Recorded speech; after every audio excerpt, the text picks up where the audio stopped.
Kazibari heritage স্টেটে আপনাদেরকে স্বাগত। আমাদের এই হাভেলিটি 1820 সালের পূর্বে নির্মিত এবং এটি অন্দর এবং বাহির মহল দুটি ভাগে বিভক্ত। এখানে আমরা দেখতে পাচ্ছি নিচে বহির্মহলে নিচের বৈঠকখানা এবং নিচের টানা বারান্দা এবং উপরেও অনুরূপভাবে একটি বৈঠকখানা এবং টানা বারান্দা রয়েছে। এই নিচের ঘরগুলোতে সাধারণ বৈঠকখানা হিসেবে এটিকে ব্যবহার করা হতো এবং পরবর্তীতে 1892 সালের পরে এটির একটি কামরা কাজী সাহেবের কাচারি হিসাবে ব্যবহার হতো। আর বাকি ঘরগুলো সাধারণ মেহমান এবং বিচার আচারের জন্য এবং ফাইল ডকুমেন্টেশনের জন্য ব্যবহৃত হতো। আর এটি আমরা দেখতে পাচ্ছি যে রইস বৈঠকখানা দোতলার এবং সেই দোতলার বৈঠকখানার বাহিরে বহির্মহলের নকশা করেন্থিক ডিজাইনে এই বাসার চূড়োটি দেখা যাচ্ছে। সেখানে অনেক নকশা এ মাথা থেকে ও মাথা পর্যন্ত ফুল লতা পাতা দিয়ে বিস্তৃত এবং এই নকশাগুলো সেই 200 বছর আগে থেকে এখন এই নকশাগুলো টিকে আছে।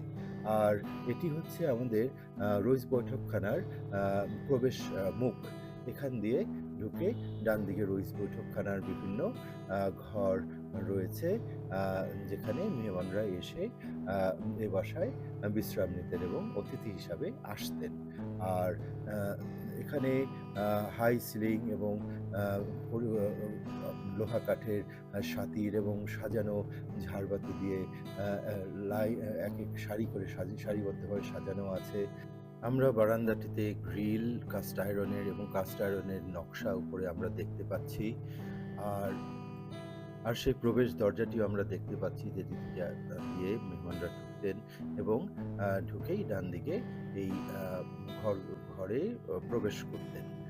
আর সেই বৈঠকখানা এখন ভিন্নভাবে সাজানো রয়েছে, তবে পুরনো কিছু আসবাবপত্র এখনো রয়েছে।